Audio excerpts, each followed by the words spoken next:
Dear viewers, আসসালামু আলাইকুম। পূর্বে আমি 3টা ভিডিওতে দেখিয়েছি কিভাবে O2 ওয়ার্কশিট তৈরি করতে হয়, কিভাবে ল্যাব সাবমিশন কার্ড O2 তৈরি করতে হয়, আহ, তারপরে সার্চেবল ডাটা ভ্যালিডেশন কিভাবে করতে হয়। এইভাবে আমি 3টা ভিডিও আপনাদের উদ্দেশ্যে দিয়েছিলাম। যাই হোক, আজকের ভিডিওতে আলোচনা করার কথা ছিল যে কিভাবে O2 রেসিপি কার্ড তৈরি করা হয়। এই যে মাস্টার শিটটা ব্যবহার করে আমি O2 রেসিপি কার্ড কিভাবে তৈরি করব, আজ আমরা তা দেখব। প্রথমে দেখি O2 রেসিপি কার্ডটা কিভাবে কাজ করে। ডিয়ার ভিউয়ার্স, এটা হলো আমার রেসিপি কার্ড। এই রেসিপি কার্ডটা লিখে আমাদের স্যাম্পল অথবা বাল্কের জন্য দেয়া লাগে। আপনারা যারা ডাইং ল্যাবে জব করেন তারা অবশ্যই জানেন যে ল্যাব থেকে যে রেসিপি কার্ড লিখে স্যাম্পল বা বাল্কের জন্য দেওয়া হয়, এটা কিভাবে লিখেন তা ভালো করে জানেন। তো আমি চাচ্ছি এটা এক্সেলে কিভাবে O2 করা যায় তা আপনাদেরকে দেখাবো। তাহলে প্রথমে দেখি এটা O2 কিভাবে কাজ করে। যেমন ধরুন, আমি এই ল্যাবডিপ নাম্বারের জন্য একটা রেসিপি কার্ড তৈরি করব 9443। আমি রেসিপি কার্ড শিটে চলে গেলাম, এখানে ল্যাবডিপ নাম্বারের সিলে লিখলাম 9443। এখন দেখুন আমার বিস্তারিত তথ্য চলে আসছে, সবকিছু চলে আসছে। এখন শুধু আমি এই যে এখানে সার্চেবল ডাটা ভ্যালিডেশন করা আছে, এখানে শুধু আমি ডাইসের কম্বিনেশনটা সিলেক্ট করব আর এখানে রেসিপি পার্সেন্টেজ লিখব। তারপর এখানে পার কেজি ডাইসের কস্ট চলে আসবে, অর্থাৎ 1 কেজি সুতা অথবা কাপড় ডাইং করার জন্য শুধুমাত্র ডাইস কস্ট কতগুলো এখানে চলে আসবে। একইভাবে এখানে যখন সল্ট সুদা কত গ্রাম পার লিটার হিসেবে ইউজ হইল এটা যখন লিখব, তখন এখানে সল্ট সুদার কস্ট চলে আসবে পার কেজির জন্য কত লাগলো। তাহলে মনে করুন এখানে 12 00006, এটার জন্য ধরুন এটা একটা মিডিয়াম কালার। এখানে রেসিপিটা ধরুন এই কালারটার জন্য কম্বিনেশনটা ধরুন আছে LW সিরিজের LW রিক্টবন্ড ডিপ ইয়েলো LW দিলাম।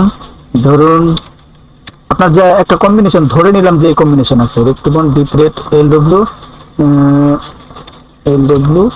রিক্টবন্ড ডিপ ব্লু LW।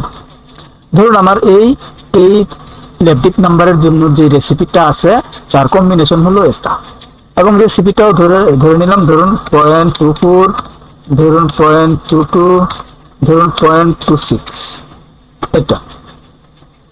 এখন আপনার চলে আসছে এখানে শেড ক্যাটাগরি চলে আসছে, এখানে কত কেজি কস্ট হলো তা চলে আসছে, মানে পার কেজিতে কত কষ্ট লাগলো চলে আসছে। এখানে এখন ধরুন সল্ট সুডা হলো 30 গ্রাম পার লিটার সল্ট, আর সুডা হয়েছিল 8 গ্রাম পার লিটার। এই যে এখানে সুডার কস্ট চলে আসছে। এখন শুধু আপনি এটা প্রিন্ট দিবেন, প্রিন্ট দেওয়ার পর চেক করে দিয়ে দেবেন এটা।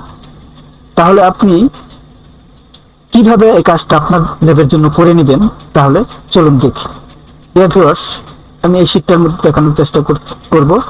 তাহলে যেহেতু এখানে বেশ কিছু কাজ দেখুন, আমি এখানে এই ওয়ার্কশিটে মানে এই শীটটার মধ্যে আমি 4 ধরনের কালার ইউজ করছি। এই যে ভায়োলেট কালার, এই সেলগুলিতে বেশ কিছু সেলে ভায়োলেট কালার, একটা সেলে ইয়েলো কালার দিলাম, আর এগুলিতে দেখেন লাইট ব্লু কালার, আর এই যে টার্কিশ কালার, এই 2টা সেল আছে। মানে এই কালারগুলিতে ভিন্ন ভিন্ন কাজ আছে। ভায়োলেট কালারের সেলে আমি যেটা করলাম ইপিস blank index match formula use করে যাবতীয় ইনফরমেশন যেমন পার্টির নাম, বায়ারের নাম, এগুলো নিয়ে আসলাম, কালারের নাম, অ্যাপ্রুভাল স্ট্যাটাস, মানে যা যা দরকার ইনফরমেশন এখানে ইপিস ব্ল্যাঙ্ক ইন্ডেক্স ম্যাচ ব্যবহার করে নিয়ে আসতে হবে। এটার জন্য আমি পূর্বে একটা দুইটা ভিডিও করেছি, কিভাবে O2 ওয়ার্কশিট তৈরি করা হয় তাতে দেখিয়েছি, কিভাবে ল্যাব সাবমিশন কার্ড তৈরি করা হয় তাতে দেখিয়েছি, তাই এটা বাদ দিয়ে দিলাম। আর এখানে ইয়েলো কালারের জন্য এখানে চাচ্ছি কি শেড ক্যাটাগরি আনার জন্য আমাকে দেখুন ইয়েলো কালার সেলে কি ইফস কন্ডিশন, অর্থাৎ এই সেলটার মধ্যে ইফস কন্ডিশন ফর্মুলা অ্যাপ্লাই করতে হবে। আজ আমরা শুধু এটাই দেখব, আর পরের ভিডিওতে আমরা দেখব কিভাবে আপনি এইখানে টার্কিশ কালারের যে শেডটা মানে সেলটা, এগুলিতে কিভাবে পার কেজি ডাইস কস্ট কিভাবে চলে আসে, পার কেজি সল্ট সুডার কস্ট কিভাবে চলে আসে তা দেখব আমরা। এটা তার দেখার জন্য এই যে VLOOKUP ইউনিভার্সাল রুলস সাম, অর্থাৎ VLOOKUP ফর্মুলা অ্যাপ্লাই করতে হবে, ইউনিভার্সাল রুলস অর্থাৎ ঐকিক নিয়মের কিছু ম্যাথমেটিক্যাল প্রবলেম সলভ করতে হবে, আর সাম যোগ এটা করতে হবে। তাহলে এটা আমরা পরবর্তী ভিডিওতে দেখব। এটাও আমি বাদ দিয়ে দিলাম। আর এইখানে লাইট ব্লু কালারে সার্চেবল ডাটা ভ্যালিডেশন লাগবে। এটা সার্চেবল ডাটা ভ্যালিডেশনের জন্য আমি একটা ভিডিও দিয়েছি, আপনারা কাইন্ডলি যদি ওটা দেখে নেন তাহলে সার্চেবল ড্রপডাউন লিস্ট আপনি কিভাবে করবেন তা করতে পারবেন। তাহলে এটাও বাদ দিলাম। তাহলে আজকের ভিডিওতে আমি দেখবো শুধু ইয়েলো কালারের সেলে কিভাবে ইফ কন্ডিশন ফর্মুলা অ্যাপ্লাই করে শেড ক্যাটাগরি নিয়ে আসবো। এখন শেড ক্যাটাগরিটা কি তা তো যারা ডাইং এ জব করেন তারা অবশ্যই জানেন শেড ক্যাটাগরি কি। শেড ক্যাটাগরি হলো যেমন ধরুন light, medium, dark, extra dark, special. কোথাও আবার রয়্যাল কালারের জন্য আলাদা শেড ক্যাটাগরি থাকে, ব্ল্যাকের জন্য আলাদা শেড ক্যাটাগরি থাকে, হোয়াইটের জন্য আলাদা শেড ক্যাটাগরি থাকে, মানে এগুলো প্রত্যেকটার জন্য আলাদা আলাদা শেড ক্যাটাগরি থাকে। এখন যেই শর্তে শেড ক্যাটাগরি দেওয়া হবে ওই শর্ত যদি আপনি যেখানে শেড ক্যাটাগরি চাচ্ছেন এখানে অ্যাপ্লাই করে দিতে পারেন ফর্মুলার মাধ্যমে, তাহলে আপনার কাজ হয়ে যাবে। আর কিভাবে এই কাজটা করতে হয় এটাই আমরা দেখবো। চলুন দেখি। এখানে শেড ক্যাটাগরি কি হবে তা ডিপেন্ড করতেছে আমার এই 3টা সেলে টোটাল ডাইস কত ব্যবহার করলাম তার উপর।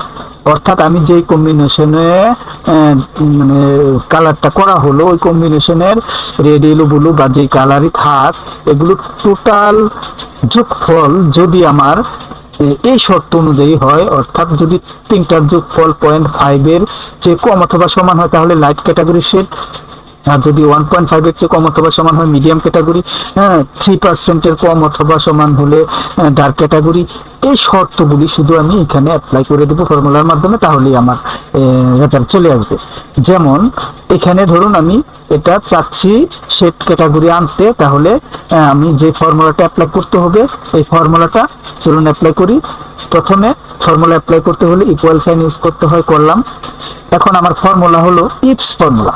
এখানে ইফ ফর্মুলা দিয়ে কাজ করতে হবে। ইফ ফর্মুলা এখানে কন্ডিশন কিন্তু 5টা, তাহলে আমি যদি ইফ ফর্মুলা দিয়ে 5 বার দিতে হবে। ইফ ফর্মুলাটা কি আমি ইফস আকারে ব্যবহার করে এখানে শুধু প্রথমে একবার ইফস লিখবো, তারপরে এই শর্তগুলো অ্যাপ্লাই করে দেবো।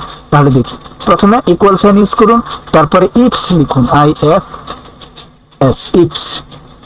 ইফস লিখার পরে আপনার শর্ত কি, যদি এই 3টার যোগফল প্রথম শর্তটা এই 3টার যোগফল যদি এই 0.5 এর চেয়ে কম অথবা সমান হয়, এটা হলো প্রথম শর্ত। তাহলে শর্তটা হলো যোগফল। তাহলে ইফস লেখার পরে যোগফল মানে সাম দেন, সাম দেওয়ার পরে সাম কিসের যোগফল, এই 3টা সেলের যোগফল যদি, এখন ব্র্যাকেট ক্লোজ করুন, ক্লোজ করার পরে যদি লেস দেন ইকুয়াল 0.5 হয় তাহলে কমা ইউজ করুন, ইনভার্টেড কমা ইউজ করুন। এখন কি হবে, লেস দেন ইকুয়াল টু 0.5 হলে লাইট ক্যাটাগরি হবে, LIGHT লাইট, ইনভার্টেড কমা শেষ করুন, কমা ইউজ করুন। আবার এই যে প্রথম শর্ত অ্যাপ্লাই করা শেষ, সেম ভাবে বাকি 4টা শর্ত অ্যাপ্লাই করুন। তাহলে আবার সাম লিখুন, দ্বিতীয় শর্তের জন্য সাম লিখার পর এই 3টা সেল আবার ধরুন, ধরার পরে ব্র্যাকেট ক্লোজ করুন। এখন কমা ইউজ করুন, কমা ইউজ করে ইনভার্টেড কমা ইউজ করুন, ইনভার্টেড কমা ইউজ করে লিখুন, সরি এখানে ধরে নিন শর্ত কি ছিল, লেস দেন ইকুয়াল 1.5, তারপরে কমা ইউজ করুন, কমা ইউজ করার পর ইনভার্টেড কমা ইউজ করুন, তারপরে লিখুন medium, MEDIUM medium, inverted comma শেষ করুন। এখন আবার কমা ইউজ করুন, দ্বিতীয় শর্ত শেষ। একইভাবে তৃতীয় শর্ত লিখুন, সাম লিখার পরে এই 3টা সেলের যোগফল, 3টা সেল ধরুন, ব্র্যাকেট ক্লোজ করুন। এখন শর্ত হলো লেস দেন ইকুয়াল 3.0, এখন কমা ইউজ করুন, ইনভার্টেড কমা ইউজ করুন। এখন লিখুন কি dark, DARK dark, inverted comma শেষ করুন, কমা ইউজ করুন। তৃতীয় শর্ত শেষ। এখন লিখুন চতুর্থ শর্ত, সাম লিখার পরে 3টা সেল ধরুন, 3টা সেল ধরুন। এখানে যেহেতু দেখা যাচ্ছে না আমি এখানে চলে যাই, এই 3টা সেল ধরুন, ধরার পরে ব্র্যাকেট ক্লোজ করুন, কমা সরি ব্র্যাকেট ক্লোজ করার পরে শর্তটা ছিল কি, এবার ছিল লেস দেন 6, এই যে লেস দেন 6, এই লেস দেন 6। তাহলে এখানে লিখুন লেস